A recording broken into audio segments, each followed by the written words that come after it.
I don't know about you guys, but I am so beyond tired of this woke versus anti-woke culture war that's going on, in media in general, in life and in the world in general, but specifically in gaming. I feel like this whole discourse and this whole conversation, not only is it exhausting, but it's just ruining any sort of like actual discourse you can have at this point, because everything is just bogged down by this conversation, and I'm personally over it. So I don't know if you guys are here to hear one side here. That's not, you got the wrong guy, because I think you're all idiots. If you're on the woke side, I think you're an idiot. If you're on the anti-woke side, I think you're an idiot. And there's obviously some middle ground there. There's some people who may lean one way who aren't idiots and who aren't really annoying about it. And it's like, okay, I respect your opinion, but at this point, you could go into any comment section and see just a group of these morons arguing with each other and saying the dumbest stuff and focusing on the dumbest stuff and focusing on the wrong stuff. So we're going to cover both of those sides today. So there's the woke crowd, there's the anti-woke crowd, and the woke crowd, they support the inclusivity, but they don't care if it's forced. They don't care if it sacrifices the quality of the storytelling. They don't care if it makes characters insufferable and unrelatable. They don't care. As long as their political opinions are being injected into a certain form of media, they love it. And if you don't love it, you're a bigot.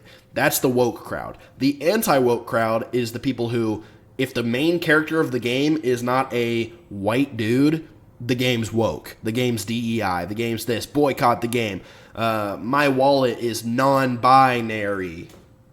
Non-binary, meaning I'm not going to buy the game because it's woke. How stupid is that? The middle ground is, I feel like most people are in the middle ground. It's just the two extremes are just very loud and obnoxious.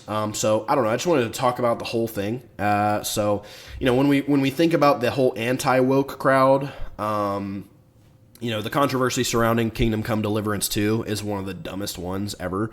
Kingdom Come Deliverance 2 is a open world RPG where you can control your character and you can make decisions that you want your character to do. For example, there's romance options in Kingdom Come Deliverance 2. I don't take part in romance options in video games because I love my girlfriend, and I'm not even going to do that in a video game. I'm loyal. I'm solid.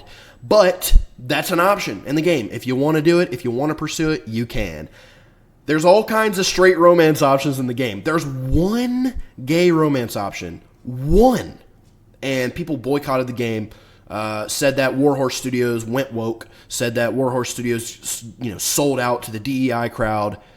And I just think that's hilarious. It's an RPG. You can do whatever you want. It is your decision. You control the buttons you press. If you decided to romance Hans Capon in the game, if you decided to take the gay romance option, that's on you. That is completely optional. You don't have to do it. You probably wouldn't. I didn't even know it was an option until you read about it online. You don't even have to know it's an option, but you get all up in arms about it. Isn't that not weird and embarrassing? And then that same group was mad that Warhorse put one black character into the game. There's one NPC and the whole game is black. Everyone else is white. One character in the whole game is black.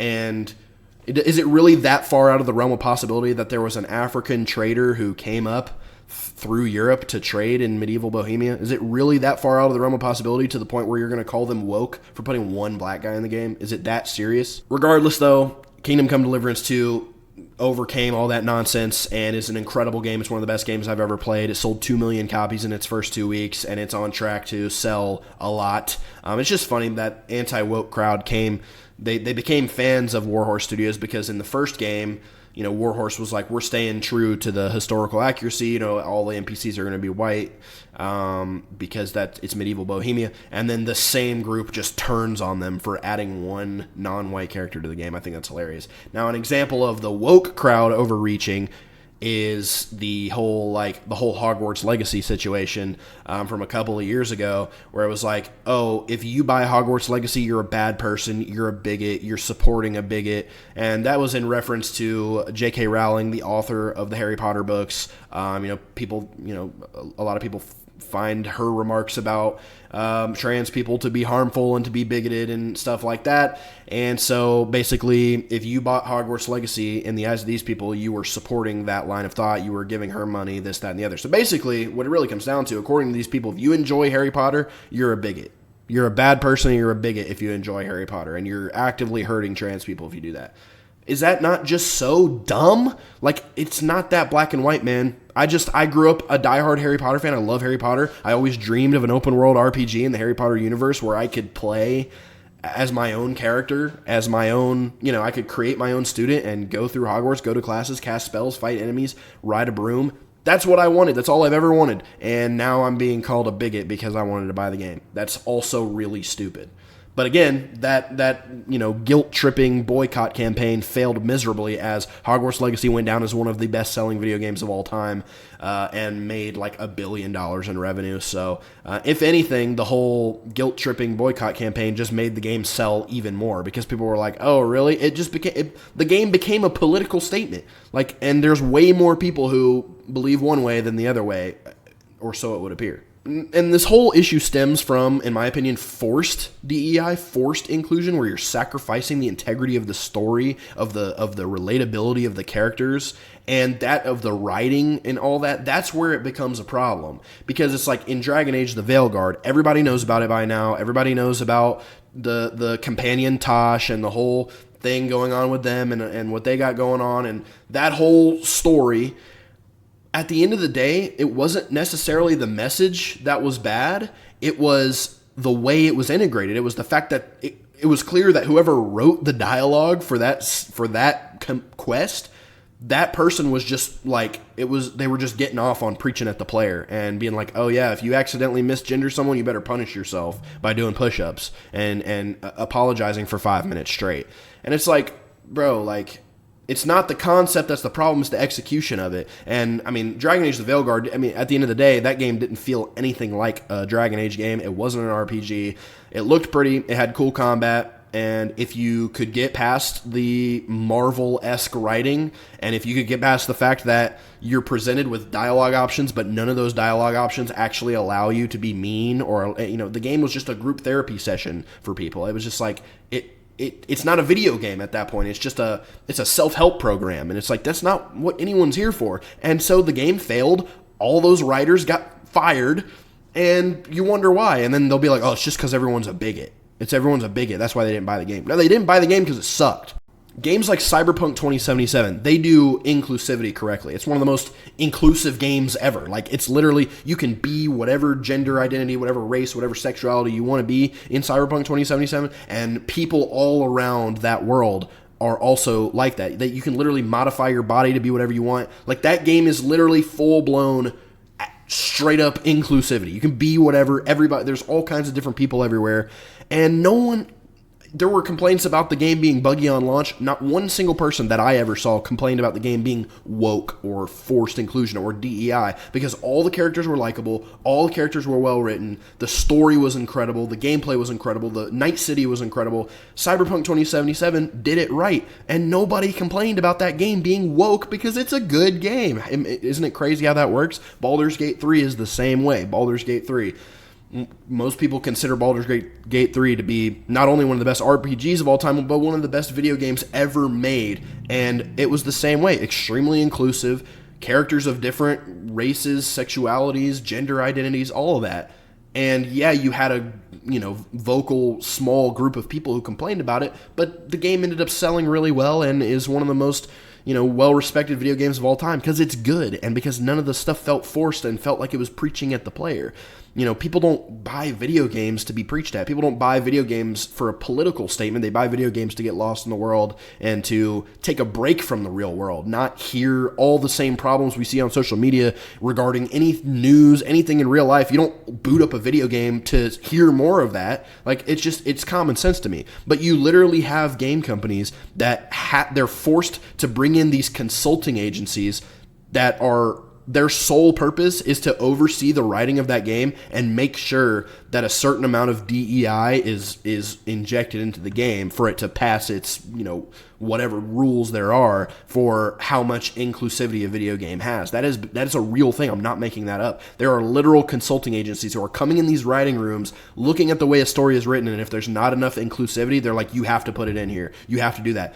All that does is force things, and it feels inorganic and it doesn't feel right. If a developer doesn't want to put that stuff in there, they don't have to put that stuff in there. If a developer does want to put that stuff in there, put it in there, but do it right. Don't do it like that. It's every game now too. Like I said, gaming discourse in general ruined. Avowed, Avowed is literally, I haven't played Avowed yet. You can say what you will about whether the game's a good RPG or whatever, but even prior to the release of that game, you could go onto any comment section about the game. You could go onto any post IGN would make about it, and there'd be people in the comments calling it woke because there's a diverse cast of characters in the game. And it's just like, what do you expect every single video game to just be straight white people all the time? Because it's unrealistic. It's unrealistic. The Last of Us 2 was an example again of a inclusive game that I thought did it correctly. Now, a lot of people hated that game for the story reasons, and some people hated Abby, and some people hated that, but nobody hated the game because Ellie was a lesbian woman. Like, no one, again, there's people who do care. There are real bigots out there, 100%. I'm not denying that. And those people suck, and they're stupid. And if you let the fact that the main character of a game is a lesbian woman, if you let that ruin the game for you or ruin the story for you, you're just an idiot. And you have a peanut brain, and you need to get over yourself. But, I mean, no one really cared because, people were complaining about what happened to Joel. People were complaining about, why do I have to play as Abby? That's what people were complaining about. They weren't complaining about that. So, I didn't have a problem with it. I thought The Last of Us 2, it's one of my favorite stories ever written. I love it. So, again, no one cares if it's done right.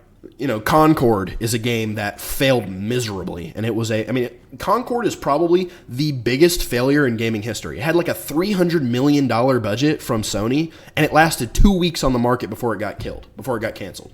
Everyone who worked on that game got fired, and it's because they were preaching to the developers were literally like, if you don't like the character designs, you're a bigot. If you don't like the way the characters look, you're a bigot, and this game's not for you. We don't want you playing our game, this, that, and the other. And so people were like, okay, I'm not playing it then. And it flopped so insanely bad that they literally took the game off the market 2 weeks after it came out. $300 million down the drain.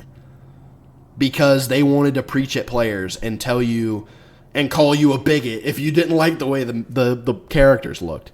It's just like, yep, this is why people are becoming more and more radical about this. They're being radicalized because the people making the games, you're supposed to be making the game for the consumer. You're supposed to be making the game for the player, and instead you're preaching at them and saying, if you don't believe what I believe, you're a bigot and you're a terrible person and I hate you and I don't want you playing my game. That's just going to radicalize people and make them go on Twitter and hop in comment sections and complain about everything because of that. It's just all you're doing is enabling them to be like that even more. So I don't know, man. Games media doesn't help. Games media refused to, like IGN and Kotaku, they refused to review Hogwarts Legacy when it came out because they didn't want to contribute to it. They didn't want to, review a game that puts money in the pockets of a bigot TIFO. They didn't want to do that. So they didn't review it. They didn't do their job.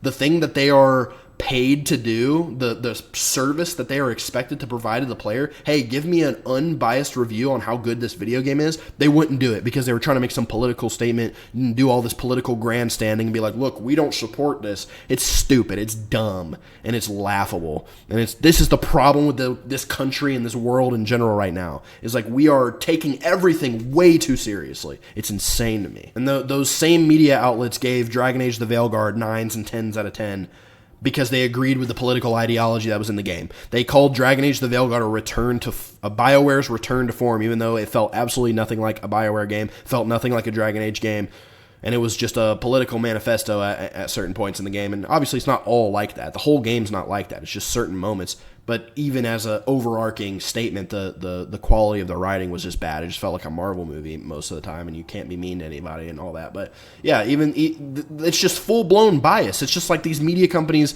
these game media companies just want to stick it to the player. Be like, aha, the bigots hate this game, so I'm going to give it a really good review to counteract them. And it's like, you're not doing your job. You're letting your personal biases affect your job, which is supposed to be an unbiased opinion. So it's just crazy. Everyone just wants to preach to the players. These game developers, these consulting agencies, and games media just wants to preach to players.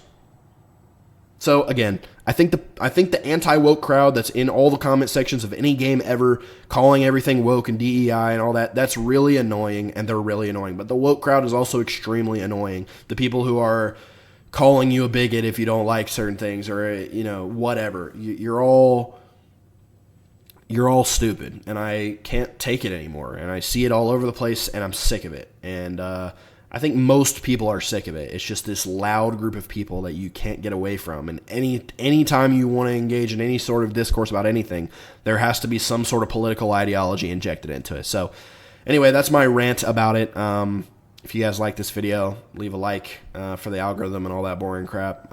Subscribe if you aren't already, if you want to see more gaming conversations and just conversations about stuff I find interesting in general. Check out the channel if you want to see anything else that I've done. And yeah, let me know in the comments. I'm sure if this game actually, or if this video actually hits the algorithm and people actually see it, then I'm gonna have people from both sides in the comments saying all kinds of stuff. So I'm excited for them to justify my hatred for them. So anyway, it's enough rambling.